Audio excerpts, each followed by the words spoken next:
Hello, welcome to Jason the Old Millennial. My name is Jason, speaking to you here in my parents' basement in the great state of Kansas. And I'm reviewing the new Predator movie, Predator Badlands, which I know came out a couple weeks ago. I finally got around to seeing it last Friday. I had a day off and I went and saw that.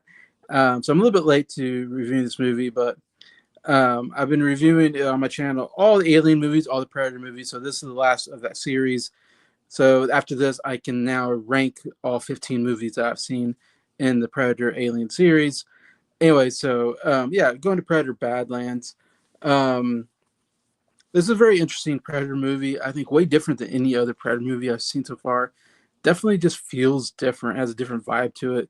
And I kind of knew a lot going in, what was going on here, of course, the whole plot and everything. And it revolving around this predator they called Yacht Jaws. Yacht Jaw, I guess, is the species. I just call them predators because that's the name of the movies. But I guess now they're didn't know. First time I heard that name, Yacht Jaw. So we have a Yacht Jaw named Dex, or as our main character, and he is going to a very dangerous planet called Gamma, I think it's called, and which makes me wonder why is this called Predator Badlands? I don't remember them ever seeing Badlands in the movie. If they did, I missed it. The planet's not called Badlands. The whole movie he goes to this planet, and I thought it was going to be like the planet's called Badlands or something like that. That's why they call it Predator Badlands. But I don't know. I guess they thought it was just a cool name. So I thought that was a little what? Why do they call it that? But yeah, so he goes to this planet to find this unkillable alien monster called the Callisk. Nobody's killed one of these things, so he's going to kill the hardest kind of alien monster animal that they can kill. And if he can kill it, then he can bring honor to his clan because he is a bit ostracized because he is the smallest in his clan and the weakest. So he's seen as having, not useful or not honorable. And he wants to show that he can, he's worth it. He wants to do the most dangerous thing he can think possible. Evidently, I think every predator or Yaja has to go on a hunt, and they have to hunt a dangerous animal or whatever, or human being, whatever. I guess you call that a dangerous animal, and bring back the trophy, the prize. To be kind of, I don't know what the word is. It's almost like a what do you call it? A Padawan upgrading to a Jedi or something like that. It's like he's part of this clan, I guess, but then he's not really part of the clan until he does this ritual, or I don't know. I didn't quite understand because the whole time it's like he's like he wants to be a yacht job. I'm like, I thought that's your species name. I thought you're all yacht jaws, but he's like, then he acts like I'm not really a yacht jaw until I get this task done, and then I'll be a yacht jaw. Which I was like, oh. That's like me saying I'm not really human until I get this done, then I'll be a human. It's like I'm already human. I was born a human. I'll always be human. So I don't quite understand what's going on there. But anyways, but he wants to be kind of part of this, I guess, officially part of this clan by doing this, anyways. Um, and there's a lot of things that happen. I'm not spoiling right away here, but anyways, that's the basis of the. And he meets this synthetic. I call them androids. I guess they're kind of really synthetics, which are really part of the Alien series. You get the synthetics, the androids, played by Elle Fanning, named Thea, and she kind of tags along and helps him on his quest to find this Kalisk, and then he meets other things. Anyways, and then there's this company that's coming in, and there's actually quite a few twists and turns during the movie, and it kind of turns into something, it does some different things to keep you kind of, I guess, it kind of interesting, the plot and everything. Um, what I'll say positively, overall, I will say I did like the movie. I think I didn't love it. It was decent enough that I can give it a slight recommend. I'd give it 3 out of 5 stars, just a light recommend here. And the big positive to me, of course, is that it was a pretty good paced, action packed movie. Even from the beginning, when he first goes on his quest, there's some fight scenes with some other Yajas, and then during his time he's always getting attacked by plants and other animals on this planet. Kind of reminds me of Pandora from the Avatar series. Everything can kill you, kind of thing. And so he goes on the planet. He's constantly in danger, fighting things. Anyways, Um, so a lot of good action, I think, overall, or kept me somewhat interested in it and never really was bored through it. So that was a good thing. I really liked the beginning part and the ending part. I thought the beginning and even the whole journey of the character in the movie, but the beginning part really set the stakes of what's going on and really sets the plot very easily, simply like, you get exactly what's going on right away and you kind of get the motivation of the main character very good. I like that where I'm like, okay, I totally get what this character is about and what he's doing and why he's doing it. So I thought they set up the plot really well and the main character really well. And the movie is really just this journey of this character, this yacht jaw Dex, and him going from, he has kind of this personal journey arc, character arc that I thought actually was really good. Of being like this, they kind of talk about being the alpha, and it was discussed kind of in the movie about alpha. He thinks of alpha being the greatest warrior in the group that gets the most kills. That's the alpha. And Thea kind of changes his perspective by saying the alpha is the one who protects the clan, who protects everybody. That's the alpha. And so I think that was an interesting take on that alpha. Kind of makes him think, what is an alpha uh, in a group, anyways. And so he kind of goes on the journey of like, of course he wants to do everything by himself. He doesn't want any help.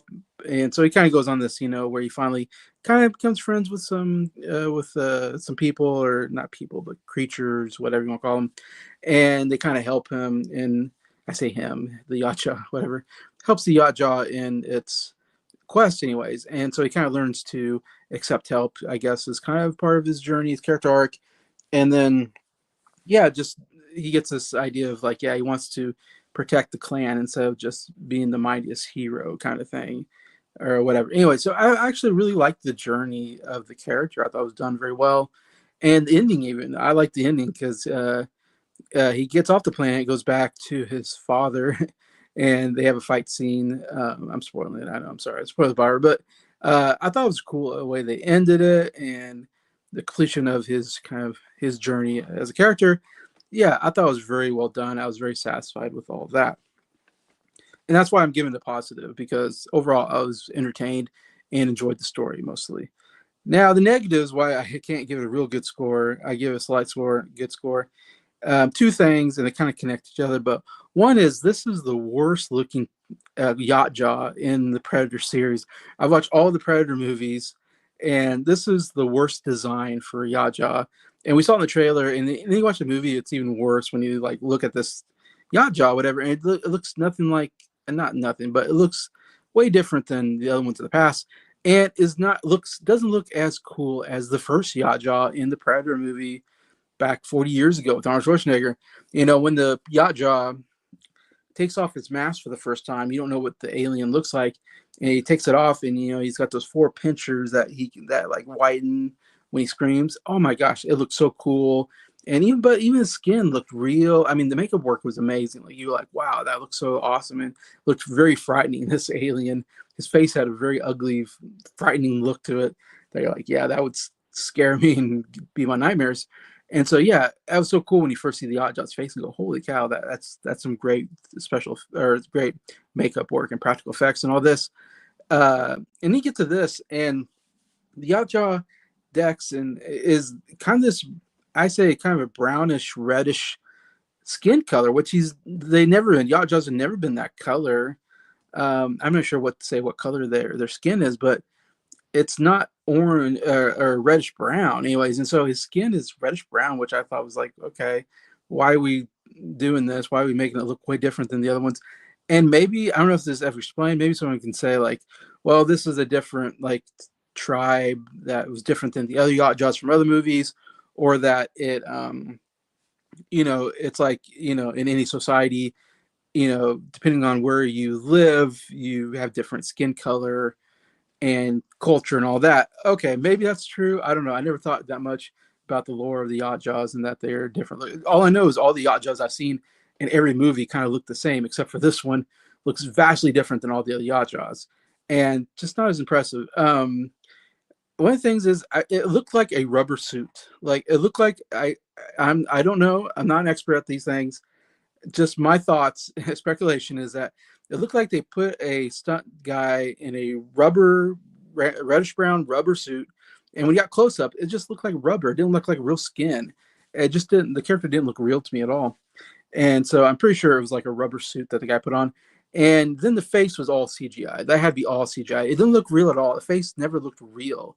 It looked like just a CGI creation when and maybe that's because he's in the movie more than the other yacht jaws, or just you get glimpses of maybe what they look like. But this one, he's doesn't have a helmet on pretty much the whole movie, so you see his face full on, and he's his pinchers constantly moving, so it made it easier probably to just CGI it than have to do practical effects, which take or practical makeup, whatever, and all that, which takes probably like 6 hours to put on. So they like, well, let's just put him in a rubber suit and CGI it, and then he doesn't have to be in the makeup chair for 6 hours or whatever. That's my guess at it. And I guess, and what the problem, what hurts the movie for me is that it just makes it look cheap, and like they didn't give a lot of effort into it. Like when you watch, like I said, all the other Predator movies, especially the very first one, and you see that makeup work, you're like, wow, whoever designed it was a genius. And I don't know if they won an Oscar or got nominated. They definitely should have won. I mean, just a genius. Whoever came up with the character design, the makeup work itself was so cool looking. So, I mean, 40 years ago. That's 40 years ago.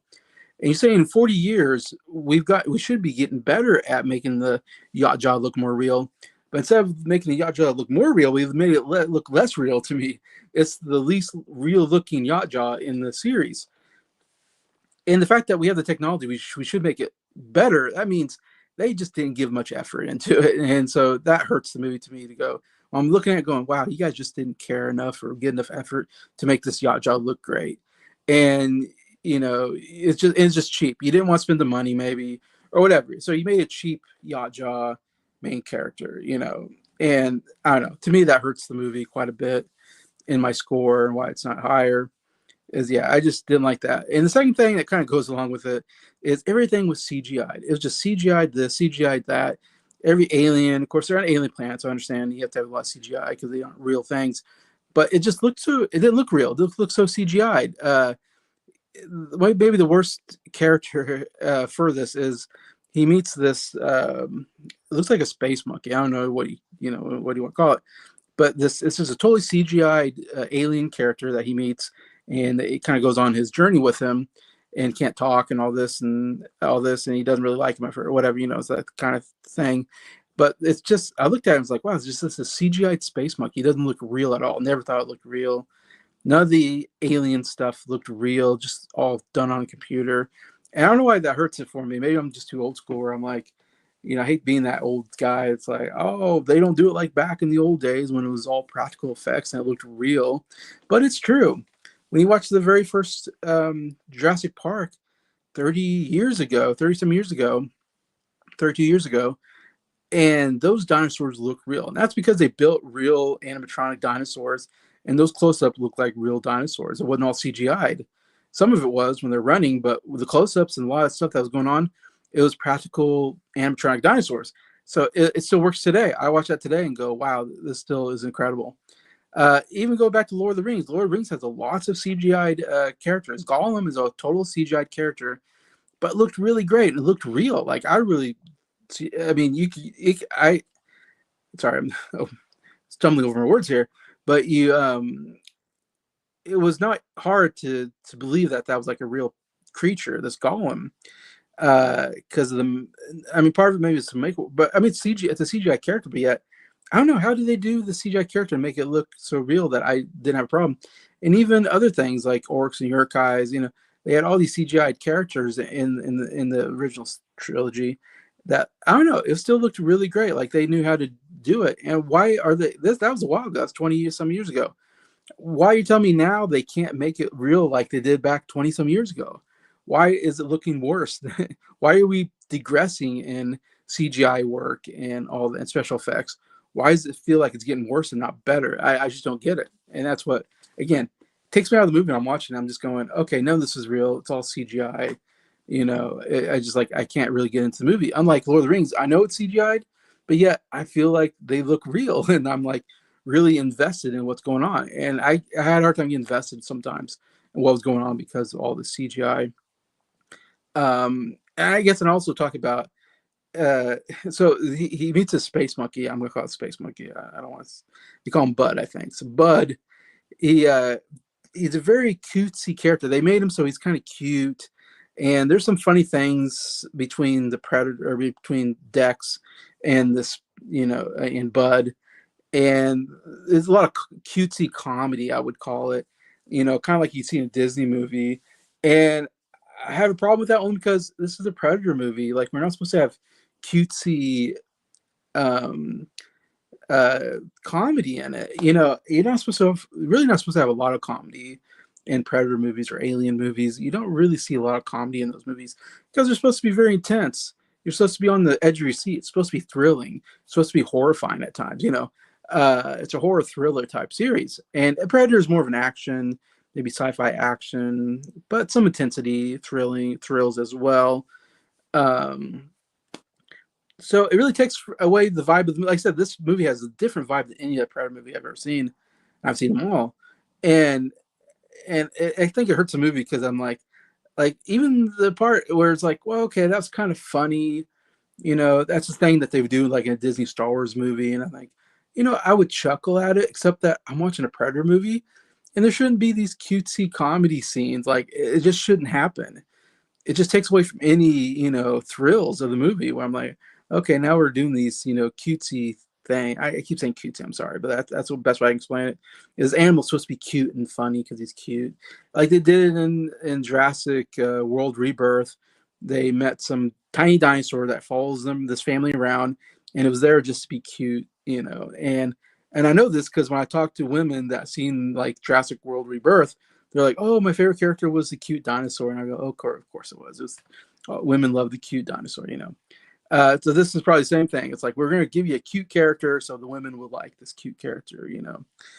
I don't think we need it in a Predator movie. I think Predator movies should be a little more tense. There should be some more intensity in it, and horrifying kills and stuff like that. And we don't get it in this movie. So, yeah. So that's kind of the negatives I have in the movie. But overall, I'm still giving it a positive review because overall I was actually pretty entertained and liked the overall story of the movie. So, yeah, 3 out of 5 stars for me. And that is the review for Predator Badlands. So, stay tuned. Hopefully, at some point, I don't know if today or tomorrow, at some point, I will rank all the movies of the Predator movies and the Alien movies, all 15. So, I hope you enjoyed that. Besides that, thanks so much for watching this video. Thank you so much for liking it. And thank you to all my subscribers for supporting the channel. I appreciate you all and hope you have a good day.